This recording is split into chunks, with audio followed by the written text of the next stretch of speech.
ಮತ್ತೊಮ್ಮೆ ಒಂದು ಅಪರೂಪದ ಸಮಾರಂಭಕ್ಕೆ ಸಾಕ್ಷಿಯಾಗ್ತಾ ಇದೆ. ಈ ಕಾರ್ಯಕ್ರಮದಲ್ಲಿ ಭಾಗವಹಿಸಿ ದಿಕ್ಸೂಚಿ ಭಾಷಣವನ್ನು ಮಾಡುವ ಅವಕಾಶವನ್ನು ಕೊಟ್ಟಂತಹ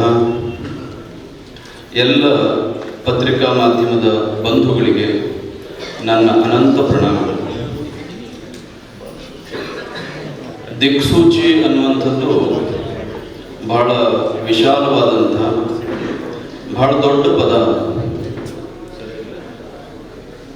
ಇವತ್ತಿನ ಈ ಸಂದರ್ಭದಲ್ಲಿ ತತ್ವನಿಷ್ಠ ಮತ್ತು ಟೆಕ್ ವೈದ್ಯ ಅನ್ನುವಂತಹ ಎರಡು ನೂತನ ವಿನೂತನವಾದಂತಹ ಪತ್ರಿಕೆಗಳು ಬಿಡುಗಡೆ ಆಗ್ತಾ ಇರುವ ಸಂದರ್ಭದಲ್ಲಿ ನಾವು ಈ ದಿಕ್ಸೂಚಿಯನ್ನು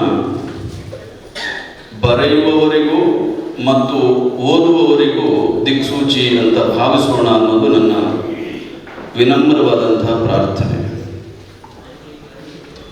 ಸುಮಾರು 25 ವರ್ಷಗಳ ಹಿಂದೆ ಟಿವಿ ಮಾಧ್ಯಮ ತನ್ನ ಪ್ರಭಾವವನ್ನು ನಾಡಿನ ಉದ್ದಗಲಕ್ಕೂ ಚಾಚ್ತಾ ಇರುವಂತಹ ಸಂದರ್ಭದಲ್ಲಿ ಎಲ್ಲರೂ ಆಡುವಂತಹ ಒಂದು ಮಾತನ್ನು ನಾವು ಈಗಲೂ ನೆನಪಿಸ್ಕೊಳ್ತಾ ಇದ್ದೇವೆ.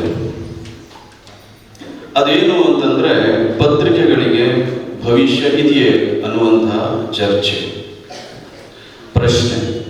ಇವತ್ತಿಗೂ ನಿರಂತರವಾಗಿ ಆ ಪ್ರಶ್ನೆಗಳನ್ನು ಕೇಳುವವರಿದ್ದಾರೆ. ಆ ಪ್ರಶ್ನೆಗಳಿಗೆ ದಿಟ್ಟವಾದಂತಹ ಉತ್ತರವನ್ನು ಕೊಡುವವರು ನಮ್ಮ ನಡುವೆ ಇದ್ದಾರೆ ಅನ್ನೋದು ನಮಗೆಲ್ಲರಿಗೂ ಕೂಡ ಅತ್ಯಂತ ಸಂತಸದ ಸಂಗತಿ. ನಾನಿದನ್ನು ನಮ್ಮ ಇವತ್ತಿನ ಕಾರ್ಯಕ್ರಮದ ಕೇಂದ್ರ ಬಿಂದು,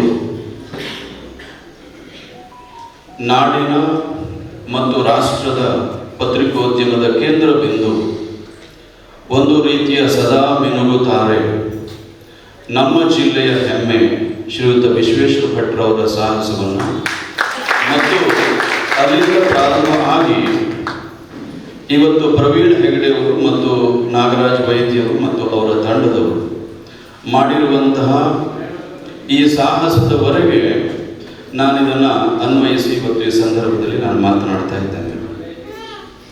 ಟಿವಿ ಬಂದ ನಂತರದಲ್ಲಿ ಅನೇಕ ಪತ್ರಿಕೆಗಳು ಹುಟ್ಟಿದವು, ಅನೇಕ ಪತ್ರಿಕೆಗಳು ನಶಿಸಿ ಹೋದವು. ಟಿವಿ ಬಂದ ನಂತರ ಅಥವಾ ಬರುವ ಪೂರ್ವದಲ್ಲಿ ಅನೇಕ ಪತ್ರಿಕೆಗಳು ಹುಟ್ಟಿದ್ವು. ಸ್ವಾತಂತ್ರ್ಯ ಪೂರ್ವದಲ್ಲಿ, ಸ್ವಾತಂತ್ರ್ಯ ಬಂದ ಹೊಸತರಲ್ಲಿ, ಸ್ವಾತಂತ್ರ್ಯ ನಂತರದಲ್ಲಿ ಅನೇಕ ಪತ್ರಿಕೆಗಳು ಹುಟ್ಟಿದ್ವು, ಅನೇಕ ಪತ್ರಿಕೆಗಳು ನಶಿಸಿ ಹೋದವು. ಹಾಗಾದರೆ ಯಾಕೆ ಕೆಲವೇ ಪತ್ರಿಕೆಗಳು ಇವತ್ತಿಗೂ ಉಳಿದುಕೊಂಡಿದ್ದಾವೆ, ಯಾಕೆ ಕೆಲವೇ ಪತ್ರಿಕೆಗಳು ನಶಿಸಿ ಹೋಗಿದ್ದಾವೆ ಅನ್ನೋದಕ್ಕೆ ಪ್ರತಿಯೊಬ್ಬರು ಆಲೋಚನೆ ಮಾಡತಕ್ಕಂತಹ ಸಂದರ್ಭದಲ್ಲಿ ನಾವಿದ್ದೇವೆ. ಉದಾಹರಣೆಗೆ, ಹುಟ್ಟಿದ ಎಲ್ಲ ಮಗು ಬದುಕಲಿಕ್ಕೆ ಸಾಧ್ಯ ಇಲ್ಲ.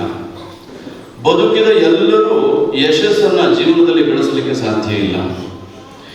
ಯಶಸ್ಸು ಕೆಲವರಿಗೆ ದಕ್ಕುತ್ತದೆ, ಜೀವನ ಬದುಕು ಅನ್ನುವಂಥದ್ದು ಕೆಲವರಿಗೆ ದಕ್ಕುತ್ತದೆ.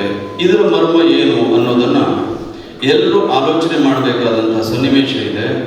ಅದಕ್ಕೆ ಕಾಲ ಕಾಲಕ್ಕೆ ಬಂದು ಹೊಸ ಹೊಸ ಸಾಹಸವನ್ನು ಮಾಡ್ತಕ್ಕಂತಹ ವ್ಯಕ್ತಿಗಳು, ಸಾಹಸದ ಪ್ರವೃತ್ತಿಯ ವ್ಯಕ್ತಿಗಳು ನಮಗೆ ಸದಾಕಾಲ ಮಾರ್ಗದರ್ಶಿಯಾಗಿರ್ತಾರೆ, ಪ್ರೇರಕರಾಗಿರ್ತಾರೆ, ನಮಗೆ ಅವರು ಆದರ್ಶಪ್ರಾಯರಾಗಿ ಇರ್ತಾರೆ. ಅಂಥವರೆಲ್ಲರನ್ನೂ ನಾವು ಈ ಸಂದರ್ಭದಲ್ಲಿ ಸ್ಮರಿಸಿಕೊಳ್ಬೇಕು. ಹಾಗಾದರೆ ಸೋಲಿಗೆ ಬೆಲೆ ಇಲ್ವಾ ಅನ್ನುವಂಥ ಪ್ರಶ್ನೆಯನ್ನು ನಾವು ಈ ಸಂದರ್ಭದಲ್ಲಿ ಕೇಳ್ಕೊಳ್ಬೇಕು. ಗೆಲುವಿನಷ್ಟೇ ಸೋಲಿಗೂ ಕೂಡ ಬೆಲೆ ಇದೆ. ಯಾಕೆಂದರೆ ಒಂದು ಸೋಲು ಇನ್ನೊಂದು ಗೆಲುವಿನ ಸೋಪಾನ ಆಗಬಹುದು, ಆತನಿಗೆ ವೈಯಕ್ತಿಕವಾಗಿ, ಅಥವಾ ಇನ್ನೊಬ್ಬರ ಗೆಲುವಿನ ಸೋಪಾನಕ್ಕೆ ಅದೊಂದು ಬುನಾದಿ ಆಗಬಹುದು. ಹಾಗಾಗಿ ತಿಳಿದವರು ಹೇಳುವ ಮಾತು, ಯಾವ ಪ್ರಯತ್ನವೂ ನಿಷ್ಫಲ ಅಲ್ಲ ಅಂತ. ಪ್ರಯತ್ನ ಮಾಡೋದು ಮುಖ್ಯ, ಫಲಾಫಲವನ್ನು ನಾವು ಅದರ ಭಗವಂತನಿಗೆ ಬಿಡಬೇಕು ಅಂತ ಹೇಳ್ತಾರೆ. ಭಗವದ್ಗೀತೆಯಲ್ಲಿ ಹೇಳಿದ್ದನು ಇದನ್ನು. ನಾವು ಫಲವನ್ನು ನಿರೀಕ್ಷೆ ಮಾಡಬಾರದು, ಪ್ರಯತ್ನವನ್ನು ಮಾಡಬೇಕು ಅಂತ. ಹಾಗಂತ ಮುಗ್ಧವಾಗಿ ಯಶಸ್ಸಿನ ಆಲೋಚನೆಯನ್ನೇ ಮಾಡದೆ, ವ್ಯಾವಹಾರಿಕ ಗೆಲುವು ಸೋಲಿನ ಆಲೋಚನೆಯನ್ನು ಮಾಡದೆ ಯಾವುದೇ ಸಾಹಸಕ್ಕೆ ನಾವು ಕೈ ಹಾಕಬೇಕು ಅಂತ ಅಲ್ಲ. ಅದನ್ನ ಆ ಸಾಹಸಕ್ಕೆ ಮುಂದಾಗುವವರು ಈ ಎಲ್ಲ ಸಂಗತಿಗಳನ್ನು ಅವಲೋಕನ ಮಾಡಿಕೊಳ್ಬೇಕು.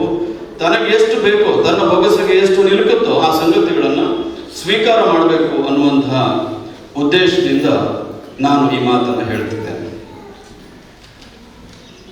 ಇವತ್ತು ನಾವು ಕೇಳ್ಕೊಳ್ಬೇಕಾದಂಥ ಪ್ರಶ್ನೆ, ನಾವು ಪ್ರಿಂಟ್ನಿಂದ ಟಿವಿ ಮಾಧ್ಯಮಕ್ಕೆ ಹೋಗಿ ಟಿವಿಯಿಂದ ಡಿಜಿಟಲ್ ಮಾಧ್ಯಮದಲ್ಲಿ ಬದುಕ್ತಾ ಇರುವಂತಹ ಸಂದರ್ಭದಲ್ಲಿ ಇವತ್ತು ನಾವು ಕೇಳಿಕೊಳ್ಳಬೇಕಾದ ಪ್ರಶ್ನೆ, ಓದುಗರಿದ್ದಾರೆ, ಆದರೆ ಓದುಗರ ಮನಸ್ಸನ್ನ, ಅವರ ನಿರೀಕ್ಷೆಯನ್ನ ತಲುಪಬಲ್ಲ ಬರಹಗಾರರು ಇದ್ದಾರೆಯೇ ಅನ್ನೋದು ಪ್ರಶ್ನೆ. ಈ ಪ್ರಶ್ನೆಯನ್ನ ಕೇಳಿಕೊಂಡ್ರೆ ಪತ್ರಿಕೋದ್ಯಮಕ್ಕೆ ಭವಿಷ್ಯ ಇದೆ, ಪತ್ರಿಕೋದ್ಯಮಕ್ಕೆ ಭವಿಷ್ಯ ಇಲ್ಲ. ಈ ಎರಡೂ ಪ್ರಶ್ನೆಗಳಿಗೆ ಉತ್ತರ ಸಿಗುತ್ತೆ ಅಂತ. ಭವಿಷ್ಯ ಯಾರ ಕೈಯಲ್ಲಿದೆ? ಆ ಭವಿಷ್ಯ ಪತ್ರಿಕೆಯನ್ನ, ಟಿವಿಯನ್ನ ಅಥವಾ ಡಿಜಿಟಲ್ ಮಾಧ್ಯಮವನ್ನ ನಿರೂಪಿಸುವವರ ಕೈಯಲ್ಲಿ ಇದೆ ಅಂತ. ಓದುಗರ ಭಾವನೆಯನ್ನು ಅರ್ಥ ಮಾಡಿಕೊಂಡು ಯಾವ ವಸ್ತುವನ್ನು ನಾನು ಕೊಡಬೇಕು, ಯಾವ ಕಾಲಕ್ಕೆ ಕೊಡಬೇಕು. ಇವತ್ತು ನಾವು ಡಿಜಿಟಲ್ ಯುಗದಲ್ಲಿದ್ದೀವಿ. ಈ ಕ್ಷಣಕ್ಕೆ ಜಗತ್ತಿನ ಯಾವುದೇ ಭಾಗದಲ್ಲಾದಂತಹ ಘಟನಾವಳಿಯನ್ನ ನಾವು ಅದೇ ಕ್ಷಣದಲ್ಲಿ ನಾವು ನೋಡ್ತೇವೆ. ಹಾಗಾಗಿ ಇಂದಿನ ವರದಿಯನ್ನ ನಾಳೆ ಓದುವಂತಹ ಜಮಾನ ಅಲ್ಲ ಇದು. ನಾಳೆ ನಾವು ಇಂದಿನ ಸುದ್ದಿಯನ್ನ ನಾಳೆ ನಾವು ಹೇಗೆ ಕೊಡಬೇಕು, ಯಾವ ರೂಪದಲ್ಲಿ ಕೊಡಬೇಕು, ಹೇಗೆ ವಿಭಿನ್ನವಾಗಿ ಕೊಡಬೇಕು, ಅದನ್ನು ಆಲೋಚನೆ ಮಾಡಿದ್ರೆ ಅಂತಹ ಪತ್ರಿಕೋದ್ಯಮಕ್ಕೆ ಭವಿಷ್ಯ ಇದೆ. ಈಗ ಮತ್ತೊಮ್ಮೆ ನೆನಪು ಮಾಡಿಕೊಳ್ಳಿ, ಯಾಕೆ ಕೆಲವು ಪತ್ರಿಕೆಗಳು ಉಳಿದುಕೊಂಡಿದೆ, ಯಾಕೆ ಹಲವು ಪತ್ರಿಕೆಗಳು ಉಳಿದಿಲ್ಲ? ಈ ಪ್ರಶ್ನೆಗೆ ಉತ್ತರ ಇದೆ ಅಂತ. ಅಂದ್ರೆ ಕಾಲ ಕಾಲಕ್ಕೆ ಪರಿಸ್ಥಿತಿಯನ್ನು ಅರ್ಥ ಮಾಡಿಕೊಂಡು, ಓದುಗರ ಮನಸ್ಸನ್ನು ಅರ್ಥ ಮಾಡಿಕೊಂಡು, ವ್ಯಾವಹಾರಿಕತೆಯನ್ನು ಅರಿತು ಯಾವನು ಕೆಲಸ ಮಾಡ್ತಾನೋ ಅಂತಹ ಸಂಸ್ಥೆಗಳಿಗೆ ಭವಿಷ್ಯ ಇದೆ ಅಂತ. ವೀಕ್ಷಕ ಮಹಾಪ್ರಭುಗಳೇ, ನಮ್ಮ ಚಾನಲ್ ಅನ್ನು ಸಬ್ಸ್ಕ್ರೈಬ್ ಮಾಡಿ, ಶೇರ್ ಮಾಡಿ, ಪ್ರೋತ್ಸಾಹಿಸಿ.